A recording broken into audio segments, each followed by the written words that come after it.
Hi guys, today I'm going to show you how lookup formulas can be more efficient than logical formulas. Conventional wisdom teaches us to use logical formulas when we want to test conditions and return a value based on this. In this example, I will show you how to use lookup formulas instead of logical formulas like if, ifs or IFS, and switch. This is helping you to understand that cramming or memorizing formulas in Excel is not the most efficient way, but understanding how to do problem solving. So in this example, we want to return the grade based off of the scores. Now I have used logical formulas here, if, ifs, and switch. And for the lookup, I have used XLOOKUP and VLOOKUP. So before we dive into examining both formulas, let me just quickly show you that all of this will return the same grade if we change the scores. And to do the change of scores at one time, I'm just going to highlight all of them, change the scores, and use Control Enter. So let's see, for 45, Control Enter, it all changes to a D. And I'm going to try 85, Control Enter, all changes to an A. I'm going to try one more. I'm just going to try 62, Control Enter, and we still all have a B. So all of these formulas work the same way. They return the same grade. However, some formulas, especially the lookup ones, have a higher efficiency, and I'm going to show you that in a moment. So if we go to the next tab here, what I've done is to retain the formulas for the logical, and for the lookup, we're going to build those formulas together because that's what I'm trying to teach. So for this one, so we can see what is in the formula, I'm going to use the formula text formula. Well, that sounded somehow, but let's go on. Equals formula text. And I'm going to reference this cell and enter. So what that does is it shows me all of the formulas within this cell. Now, if we look at all three formulas, there's something that's recurrent. One is we have to hard code all of the grades in here. So it means if I change any of the grades, I would have to come and change it hard coded. It's not dynamic. And another thing is we see that the reference where the score is, which is D11, has been referenced many times. In this cell, for instance, D11 is here 1, 2, 3, 4. Same here 1, 2, 3, 4, 5, and here 1, 2, 3, 4, 5. That is inefficient when you're writing a formula. One way to go around this is to use the let formula, and that lets you define a range as and assign a variable, and you can then reuse the variable. But the let formula is not part of today's exercise. I'll be covering that in another video. We're just trying to see how the XLOOKUP formula is superior to logical formulas when there are too many conditions. As a matter of fact, personally, I would not use if or IFS functions when it exceeds two logical conditions. Once it's more than two logical conditions, I just move into the lookup formulas.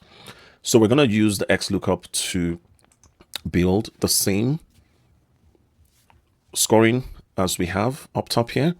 And I'm going to show you how you can also do that in VLOOKUP if you are more comfortable using VLOOKUP. So let's start with equals XLOOKUP, and the lookup value is this. And where is the lookup array? One of the good things about the XLOOKUP formula is it doesn't have to be on any side, but in this instance, it's already on the left side. But the good thing about XLOOKUP is it doesn't have to be on this side. It could be on this side or on this side. But good thing it's already on this side. So we will select all of this to be the lookup array. And the return array is going to be where we have the grades. And then hit comma. If not found, I'm just going to ignore that. And in the match mode, it should be this one. Exact match or next smaller item. So usually we would use like 0 for exact matches, or for regex we would use 3. But in here, when we select the exact match or next smaller item, what we are telling Excel is if you're looking at 50 through all of this range, if this is 50, return a C. But if it's lower than 50, return a D. But if it's higher than 50, until you get to the next large item, which is 60, continue to return a C.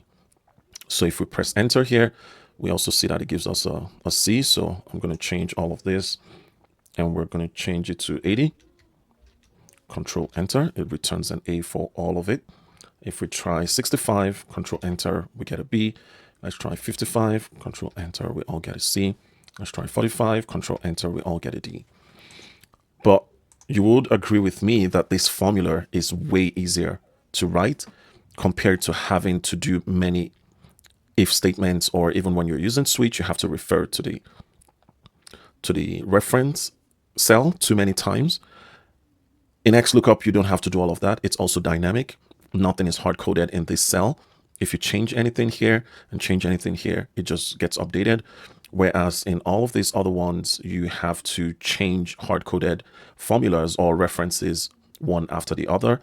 It's not dynamic. And because it first has to evaluate all of the conditions, if they are true, before returning the actual value, it means from an efficiency standpoint, it bogs down Excel.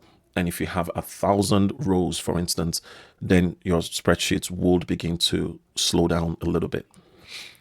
So I love the XLOOKUP. It's quite easy and straightforward, but so many people are not yet comfortable with XLOOKUP. So how do you do this in VLOOKUP? And to do a VLOOKUP, I'm going to start by typing the formula equals VLOOKUP. And what is the value? It's going to be this score. And here's the table array.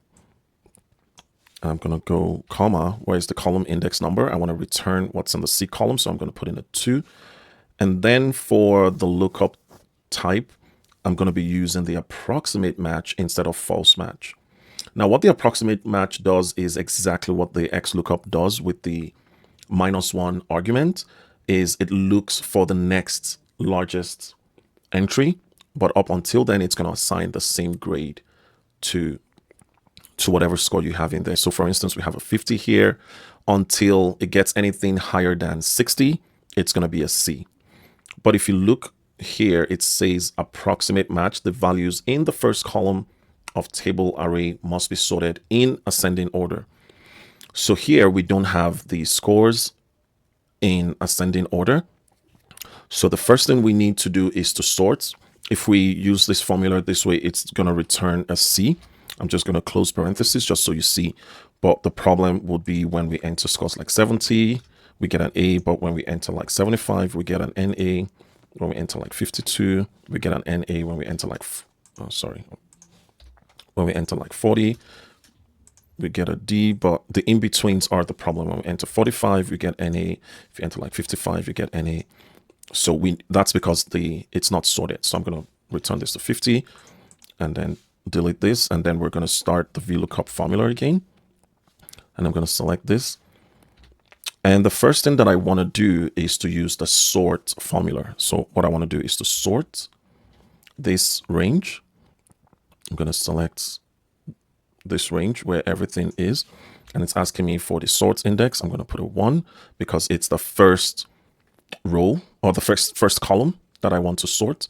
And what is the sort order? I want to sort it in ascending order. And there are a couple more arguments. I'm going to select one here and then by column,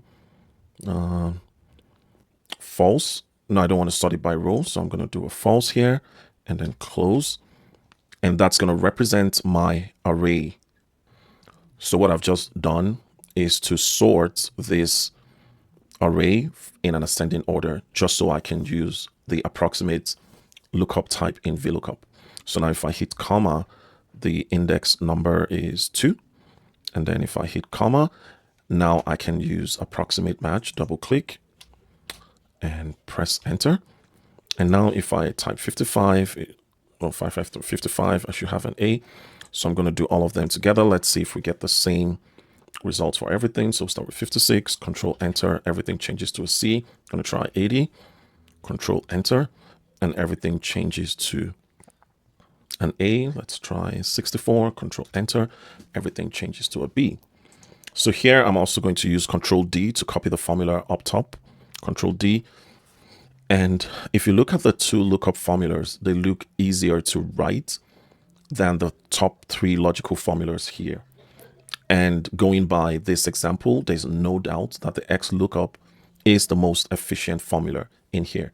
So I challenge you guys, every time you have to use nested ifs, think about using lookup formulas instead. The XLOOKUP and VLOOKUP are not the only ones. You can use index and match. You can use the lookup formula itself.